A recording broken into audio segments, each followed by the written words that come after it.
You're listening to an episode recorded during the time Innovation Fuel was part of University Canada West. We are proud and grateful for the work we've done together, and we want to thank the university for being in our podcast. We are now excited to continue the journey of Innovation Fuel into its next chapter. Thanks for listening.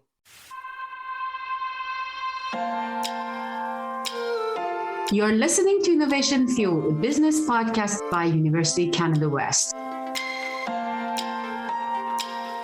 Bringing you fantastic stories from accomplished entrepreneurs and key industry professionals.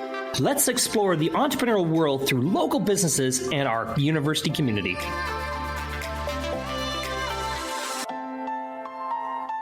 Hello, partner. Hi, Gelareh. What's going on? Good. I'm happy today and energetic to have a guest today that we can talk about many different aspects. Well, I think, and I think what you're talking about in many different aspects is, can we find further value in an offering? Can we look to deliver something more to a customer that we might want to serve?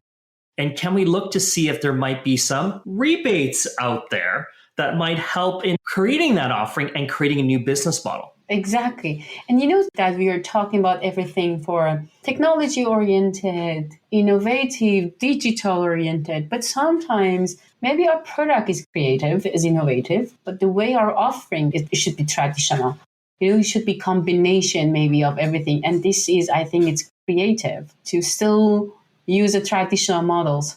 Yeah, and I think what you're talking and what you're leading towards is that in understanding the customer we're working with, how do we serve that particular customer? Now, does it always need to be technology driven and does it always need to be digital driven? Not always, because again, depending on who that target audience is and what their need is. Do you think that we can figure it out from our guests that's what is the new and innovative way to build a business model? Well, I really hope so. I'm looking for some new exciting ideas. Let's welcome Alex Honadel from Green Solutions. Yes, let's welcome Alex to another episode of Innovation Fuel brought to you by University Canada West. Alex, before we get on to this wonderful show, I know we got a lot to learn, but let's learn a little bit about you, Alex. Yes, so I am from Los Angeles and I own Green Solutions. We sell energy efficient pool equipment. And like David mentioned, we used to sell smart sprinkler controllers. Energy efficiency is kind of my passion. I've always known that I wanted to work in that industry growing up. And I've always wanted to be an entrepreneur. And I was lucky enough to have people around me when I was a child who were in this industry and kind of showed me their experience. And yeah, I started this business in college part-time, just kind of like a gig job. So it's definitely something that a college could start with. Tell us a little bit about this business, the current business you're in right now. Sure. So the current business is the energy efficient pool pumps. There is a rebate. I'm going to use Canadian dollars, even though I'm from Los Angeles. So the rebate is 1,300 Canadian dollars, and the total cost is about 1,700 Canadian dollars. The out-of-pocket cost $400 Canadian, and then they save 1,300 Canadian dollars per year in electricity. So it's really high electrical savings, and that's kind of how I got into it. I worked for a pool company in high school just as a secretary to start paying for my university fees. And I continued learning about the industry once I got into college and had marketing and kind of those classes of business and entrepreneurship classes. I started working intensely with the company and eventually became their director of marketing. And that's kind of how I started. That's what I did in college. What problem you're solving? So the problem that I'm solving, definitely that nobody knows that these rebates exist and nobody wants to do the 8 pages of paperwork and wait 6 to 12 months for the rebate money to come back. $1,300 Canadian is a lot of money to kind of risk in this situation. By us fronting the rebate, so the customer only pay the difference out of pocket, and then the risk would be on me. But since I did so many of them and I worked with the rebate company so intensely, I got all the rebates back and all the problems I knew how to solve. It was like, that was my job to make sure all the rebates got paid. It was a lot easier for me to do it versus if a customer did it, it would take them 3 to 4 hours to figure out all the paperwork and mail it in. And hopefully they remember in a year that they're supposed to get this check in the mail. Who's your customers? Are they homeowners? Yeah, so all my customers are single family homeowners. And in my territory, the average or the median age of these homeowners is about 55 to 60 years old. And that audience is less likely to go to the internet. It's not like a restaurant where you go online to look to see if it's clean, the menus, reviews, stuff like that. Most people at this age range in this area ask their friends or their neighbors. But if I tape something to their front door, they'll see it for enough seconds to read enough of it to be like, oh, okay, yes, I actually need a pool pump. Here is the information on my hand. So that flyers taped to the door is very easy. It's very cheap, especially if I do it myself, which is what I did when I started in college. I just passed out flyers by myself. It was 44 degrees Celsius outside. I was in the full sun in Los Angeles. I had barely had any understanding of what I was doing. I was kind of just like failing my way through. The wall was falling apart, so I couldn't get the screw to stay in the wall. Just everything that could possibly go wrong went wrong. I made $100 on this one sprinkler controller, but it was a lot of work to do the first one. I did it again the next day and the next day and the next day. And then by the end, it took me about 20 minutes per installation at $100, or I guess 130 Canadian dollars per installation was my profit for 20 minutes of work. Are you doing it alone? I have technicians who do the installations for me, and I have people who pass out flyers. At the peak, when I was just doing flyers, I do a little bit of postcards now too, just because managing people to pass out flyers is a lot of man hours. At the peak, when I was doing marketing for the other company, I had 18 mostly students passing out flyers. Do you use any kind of digital marketing for your work? Like I mentioned, the median age of my customer base is around 60, 55, 60 years old. That age group is not going to the internet to find a new pool pump. They're not doing the research. They're asking their friends. That's like the main thing that they would do is ask their friends. They're not going to the internet. So I've tried internet marketing, but it doesn't work. What you can see that is a lot of word of mouth. So do you have any kind of loyalty program for your client? I do not. Pumps only need to be replaced around every 10 to 15 years. So I hardly ever have repeat customers. How do you scale this business up now? How do you scale into other areas with this rebate program, this competitive advantage? And how do you reach a newer millennial element? Because there have to be house owners out there that want to save $1,300 a year too. Specifically, the neighborhoods are kind of older. Almost everybody is around that 55, 60. They're kind of like aging out, and the next generation hasn't started buying houses in this area. Most of the next generation is either in like high school still, college, but they're not ready to buy a house.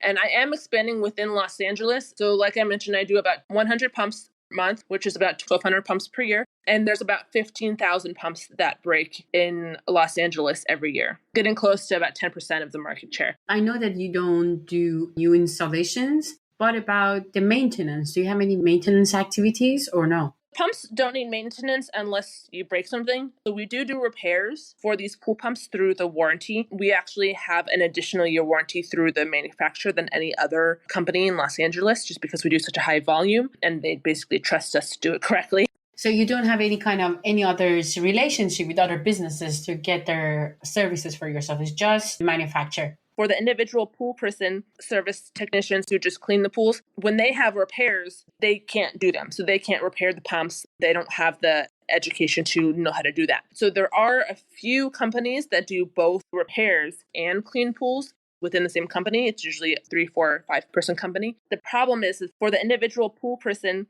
who does not do repairs, they are very hesitant to tell the customer that, hey, this is broken. Because if that other company who does repairs and pool service comes into the backyard, almost positive that they're going to just lose the customer to that person who's doing the repairs and pool service is going to come off as more educated, explain stuff in a better way than the person who's just cleaning pools. So that's another thing that we kind of solve. What is your main cost of your business process? Definitely the biggest one is the pump itself. So that is a large cost, of course. And we do purchase all of our pumps directly from the manufacturer in bulk. No middlemen and bulk discounts are the two big things. And that's how we can grow so quickly and be such a large company, because our prices are so competitive. They're about $400 to $500 Canadian lower than the average person who's installing them.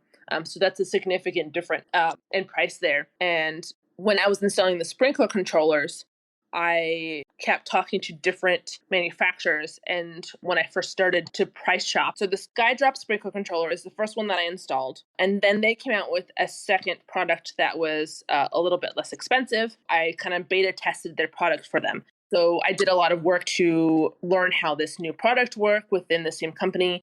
You competitively shopped around. You'd look for opportunities to reduce your operational cost by putting some emphasis back at these suppliers, like because you're moving so much volume, negotiate better pricing. Basically, once I started installing the SkyDrop sprinkler controllers, I was looking around to other manufacturers of the similar product and telling them like, hey, I've installed 200 of these SkyDrop sprinkler controllers and this is how much I pay for them in the bulk discount. How much are yours? If I buy 200 units from you, can you give me a discount? Can you beat this price? I'll switch over to you and I'll buy 200 at once if you can give me this lower price. And I did that a few times. And then the other thing was outdoor sprinkler controllers needed to be in a waterproof box.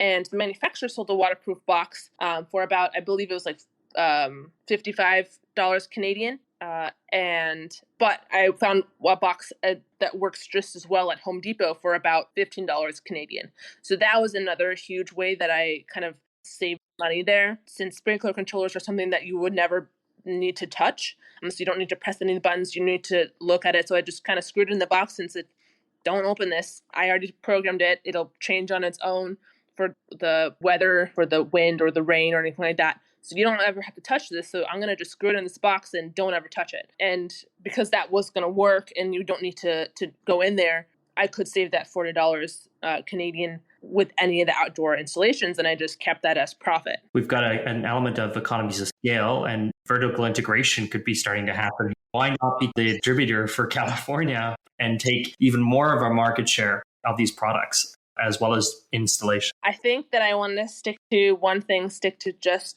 installing pool pumps. For me, for about almost 7 years now, I've been installing these pumps and I like my growth trajectory. I can't do everything. Can't do my own postcards. Like I could do all the paperwork to be able to get the discounts on the postcards and the stamps and discount stamps and stuff like that. But I can only do so much. So I'd rather pay somebody else to send out the postcards for me and to print in and design it and stuff like that. And I'd focus on the pumps. Before we wrap up the show today, Alex, I got to ask you for a challenge. I need you to throw back a challenge to our students. So I have a great challenge. I started this when I was a college student. So if I can do it, you can do it. And the sprinkler controllers, I had no help. I didn't even know how to use a drill. I didn't know how electricity works. I didn't know how sprinkler controllers work. I had zero information, zero help from anybody. And I figured it out. But my challenge is to look at your local electric company, gas company, water company, any kind of bill that you pay like that. Look at their website. There's going to be 50 to 100 different types of rebates. And look at each rebate and see, why are they giving that much for the rebate? How much is this going to save you in electricity, water, or gas? Who is installing this equipment now? And why are they advertising about the rebate? Do they even know about the rebate? Do some corporate espionage. Call up the company and be like, hey, have you heard about this rebate? Why aren't you helping me with the paperwork? Ask questions and see what answers you get. You probably will be surprised at how much money the electric companies are required to have to give out for energy efficiency. That's why this rebate on these pumps is so high, because there was a whole lawsuit about how they're not spending money on energy efficiency when the government required them to. So they put this huge rebate on this pool pump, and that's how I started my business. From this rebate. That's the only reason why I'm here today, is because of that rebate. So there's definitely lots of rebates, and some of them could be a little side gig business for you if you are willing to do the installations yourself and pass out flyers. You could definitely start a business and learn everything about it, and have a fun part-time gig job that you can grow in winter and summer when you're not in school, and dial back while you're in school. Very flexible. I really like my job and how flexible it is, and how I'm able to travel. And that's how I met Tom on a road trip. I drove from Los Angeles to Vancouver and to hang out with one of Tom's friends, and Tom happened to run into us, and that's how we met, and that's why I'm here. More value we can present to customers, and serving customers, this is where we're going to find more value offering for them. I love it. Yeah, the energy efficient factor. I knew I wanted to be in energy efficiency from when I was a kid. I knew that I wanted to sell something that was undeniably beneficial for whoever was buying. There's no ifs, ands, or buts. This pump will save you money. It is a good idea to get it. You should be getting it. Any circumstance, you should be getting it. And I really like that that it really helps me like sleep at night, that I know that I'm actually helping people. Even if my day was hard or annoying, I come home at the end of the day and I'm like, okay, I installed 5 pumps today, or we installed 5 pumps today. Each of those people is going to save $1,300 a year Canadian in electricity for the next 10 to 15 years. So small things can change the world. Thank you, Alex. Thank you, Dave. That was another episode of Innovation Fuel.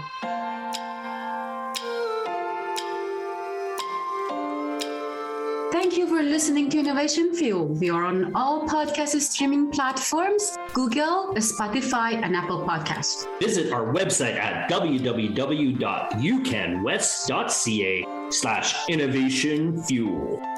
Also, follow us on Instagram at innovation_fuel.